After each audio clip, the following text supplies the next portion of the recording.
سب کو GoToLearning.ai کی جانب سے خوش آمدید۔ خوش آمدید۔ آج ہم ایک بہت ہی دلچسپ کتاب جمال منتظر کے کچھ اقتباسات پر بات کرنے والے ہیں۔ جی بالکل، مقصد یہ ہے کہ ان تحریروں سے جو ممکنہ خیالات ملتے ہیں ان کو آسان لفظوں میں سمجھا جائے۔ ہاں، مطلب مل کر دیکھیں کہ ان اقتباسات میں کیا خاص بات ہے۔ لیکن یہ یاد رکھنا ضروری ہے کہ یہ مکمل کتاب کا جائزہ نہیں، صرف چند جھلکیاں ہیں۔ بالکل، تو آئیے شروع کرتے ہیں۔ کتاب کا نام ہی جمال منتظر۔ جی، یہ نام ہی بہت کچھ سوچنے پر مجبور کرتا ہے۔ منتظر یعنی کوئی ایسی شخصیت جن کا انتظار کیا جا رہا ہے۔ ہاں، اور اقتباسات کے زبان سے لگتا ہے کہ یہ صرف انتظار نہیں بلکہ اس میں گہری امیدیں وابستہ ہیں۔ اور اس شخصیت کی غیر معمولی اہمیت کا بھی ذکر لگتا ہے۔ بالکل، شاید کائنات پر ان کے آنے کے کیا اثرات ہوں گے اس کا بھی کچھ اشارہ ہو۔ اچھا، تو پھر انتظار کرنے والوں کا کیا کردار ہے؟ کیا یہ صرف بیٹھ کر انتظار کرنا ہے؟ نہیں، اقتباسات سے تو لگتا ہے کہ یہ کوئی فعال کردار ہے، شاید تیاری یا کوئی ذمہ داری۔ یہ دلچسپ نکتہ ہے۔ تو یہاں سے بات شاید روحانی رہنمائی کی طرف جاتی ہے۔ جی ایسا ہی لگتا ہے۔ اقتباسات میں ہدایت، نور، صحیح راستہ ایسے الفاظ ملتے ہیں۔ تو کتاب غالباً روحانی سفر میں رہنمائی کی اہمیت پر زور دیتی ہے۔ بالکل، اور علم اور معرفت کی بات بھی ہے، یعنی صرف جاننا نہیں بلکہ گہری پہچان۔ معرفت یعنی اللہ تعالیٰ کی ذاتی پہچان۔ جی، جسے صرف علمی مشق نہیں سمجھا گیا بلکہ یہ روحانی ترقی اور سچے ایمان کی بنیاد ہے۔ تو گویا کتاب کاری کو وہ اندرونی روشنی تلاش کرنے کی ترغیب دے رہی ہے۔ ہاں، اور پھر اس پر چلنے کی بھی۔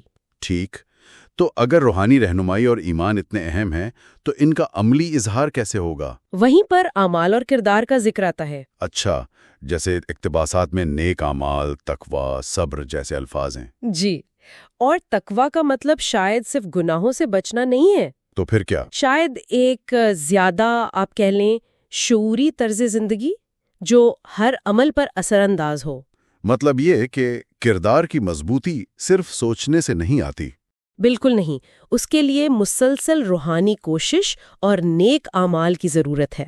یہ بات عملی زندگی میں روحانیت کو لانے کی اہمیت کو واقعی اجاگر کرتی ہے۔ جی ہاں، ان مرکزی نکات کے علاوہ کیا اقتباسات میں کچھ اور پہلو بھی نظر آتے ہیں؟ ہاں، کچھ بکھرے ہوئے جملوں سے لگتا ہے کہ شاید خدا سے ذاتی تعلق کی گہرائی پر بات ہے۔ اور روحانی سفر کے اتار چڑھاؤ کا بھی ذکر ہو سکتا ہے۔ ممکن ہے، اگرچہ مختصر اقتباسات سے کوئی واضح مثال تو نہیں ملتی، لیکن مجموعی طور پر ایک گہرے روحانی تجربے کی جھلک ملتی ہے۔ جی، اور عرفان کی تلاش کی۔ تو خلاصہ یہ ہوا کہ ان اقتباسات کی روشنی میں جمال منتظر ایک ایسی کتاب لگتی ہے جو ایک پر امید انتظار، گہری روحانی رہنمائی، مضبوط ایمان اور عملی کردار سازی کے گرد گھومتی ہے۔ بالکل، یہ صرف چند پھول ہیں ایک بڑے باغ کے۔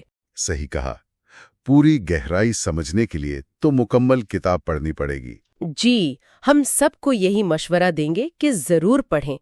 علم کا اصل خزانہ تو وہیں ہے۔ ہمارے ساتھ اس مختصر گفتگو میں شامل ہونے کا بہت شکریہ۔ شکریہ۔ GoToLearning.ai کا پیغام ہمیشہ کی طرح پڑھیں، سیکھیں، آگے بڑھیں۔ ریڈ، لرن، گرو۔ علم کا سفر جاری رہنا چاہیے۔ اور آخر میں ایک سوال سب کے لیے چھوڑ جاتے ہیں۔